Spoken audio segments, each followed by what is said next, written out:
Cepat betul. Cepat betul. Iya. Hadis ini ya. Jadi wa tazawwaju kita.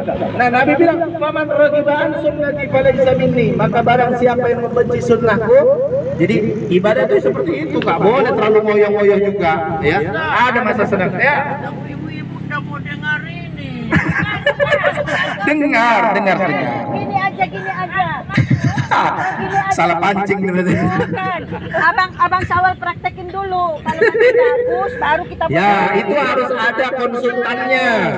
Nanti kalau konsultannya sudah ACC, ya, baru boleh. Betul. Ya, karena hukum pernikahan itu yang mengikuti dari bisa wajib, bisa sunnah, bisa mubah, bisa makruh, bisa haram. Begitu juga ya pernikahan pertama, kedua, ketiga, keempat. Sebut lagi kan? Nah, Banyaknya. gitu ya. Nah, ini masalah nggak bisa terlalu panjang nih, ada nyonya juga di sana. Tidur di luar nanti Iya. malam. Oh iya, jadi ini ya, mudah-mudahan. kita tanya dulu. Ada diskusi kan kita? Kita tanya. Tanya sama Bu Ustaz. Kita tanya dulu istrinya Pak Ustadz dibolehin kah itu sunnah yang satu?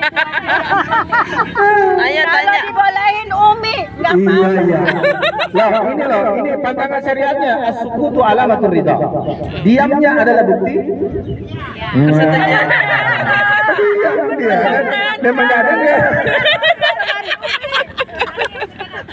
Tapi kan Iya. diamnya sama Pak Ustadz, sama Iya. kita belum tentu Oh lebih. iya. Kita tanya Nantilah. dulu. Contohnya gini Pak Ustadz, ngapain rumah yang sudah? Enggak lah, sampai begitulah. Paling cuma ngambek ya berapa bulan ya kan.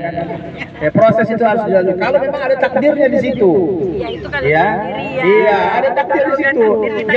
Jadi pesannya para asatidz, para ulama, emak-emak ketika kenapa kalau pas kajian poligami itu kepada deg-degan, ya, yang deg-degan itu berarti dia meragukan takdir Allah. Kalau memang suaminya nggak ditakdirkan nikah lagi, nggak bakalan mau dia bagaimana juga. Tapi kan Ya. kita nggak tahu Pak Ustadz. Ya, itu dia.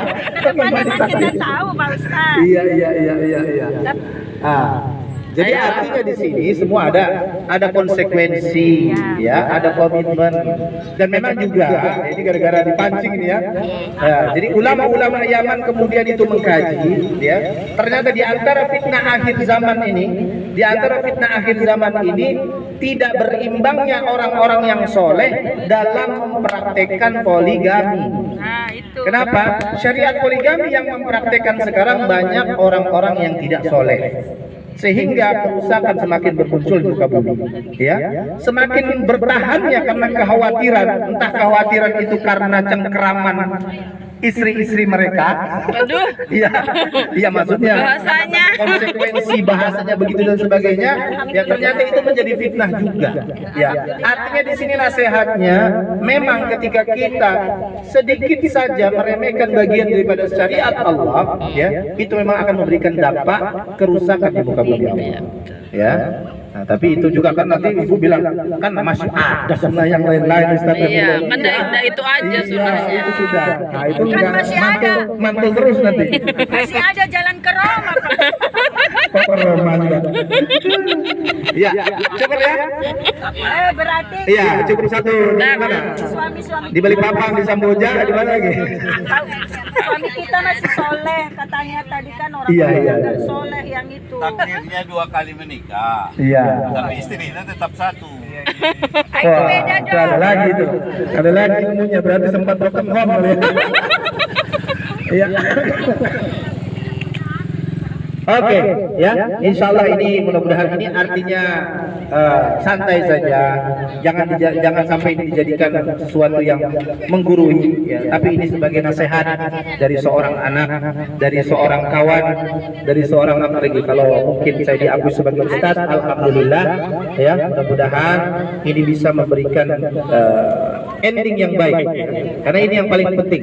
Innamal a'malu bil khawatim. Tolha udah senyum-senyum dia. Ya. Tadi dia tahan-tahan senyumnya. Apa raja ya, raja lebih. Ayo. Iya. Pak Ustaz. Baik. Mau tanya dulu aku. Aduh, ada tanyaan juga ini. Yang tadi yang teringat Penasaran. saya itu mana itu Pak Ustaz? Iya, tadi sudah kan? Udah. Sudah jawab. Oh, boleh aku. Ya, ikut pendapat yang mana gitu ya. Kalau dalam mazhab Syafi'i Cari yang enak-enak ya. bahkan yang lebih keras lagi mengikuti waktu. Itu dalam mazhab Abi Hanifah. Abi Hanifah itu kalau belum perjalanan 3 hari 3 malam belum boleh. Ya sekarang mengelilingi dunia ini paling 1 hari 1 malam. Jadi zaman dulu kan memang. Jadi minimal 3 hari 3 malam. Berarti minimal kalau zaman dulu itu dari Jakarta sampai ke Medan naik Sampagul. Ya, kalau jalan Atau ALS kan 3 hari 2 malam, 3 hari 3 malam. Nah, itu baru boleh lah itu. Ya, kalau belum sampai 3 hari belum boleh. belum boleh jamak maksudnya. Iya, belum boleh jamak. Sesuai waktu. Ya, jamak dan qasar. Jadi qasar ya. Jadi qasar itu untuk orang yang safar. Tapi jamak itu tidak mesti orang yang sabar. Orang yang dalam keadaan susah dia boleh menjamak. Misalnya kalau di Jakarta ini sering dipraktekin antara maghrib dan isya. Orang keluar dari kantor, maghrib masih macet, ya kan di jalanan. Wah, nggak sempat kalau dia Itu, mau Pak Ustaz. berhenti di tengah jalan di situ, apalagi lagi di tol dengan mobil diambil orang atau dikelaksonin orang terus. Mau sholat ini. Tapi sebenarnya ini memang bentuk dari mujahadah. Ada yang memang dia betul-betul dia menepi di jalan tol, dia sholat di atas mobil jadi syiar. Tapi itu pilihan. Ketika masyaqqah, maka seseorang boleh menggabungkan, tapi tidak qasar. Apa bedanya jamak dengan qasar? Jadi jamak itu belum tentu qasar. Ya, tapi qasar itu bisa jamak dan bisa juga tidak jamak. Nah, jadi pilihan. Tapi orang-orang sekarang kalau sudah mengambil rukhsah safar perjalanan, biasanya dia ngambilnya lengkap jamak dan qasar. Ya. Padahal Nabi SAW lebih banyak mempraktekkan itu tidak jamak qasar, tapi dia mengqasar. Mengqasar itu jadi kalau sholat zuhur cuma 2 rakaat. Nanti dia sholat asar lagi 2 rakaat kalau lagi safar. Tapi memang boleh juga di jamak. Nah, jadi itu rukhsahnya, ya. Jadi karena Nabi tetap menyatakan, kata para ulama, as-sholatu ala waqtiha. Sholat itu yang paling utama adalah sesuai dengan waktunya. Ya, dan itu bahkan ada pembahasan tersendiri, ya. Seseorang itu sebenarnya lebih utama dia mentakhir daripada mentakdim. Ya, karena kenapa? Kalau mentakdim itu siapa yang jamin dia kena kewajiban? Karena sholat ini kan masuk waktu kalau sudah kewajibannya ketika sudah masuk waktu.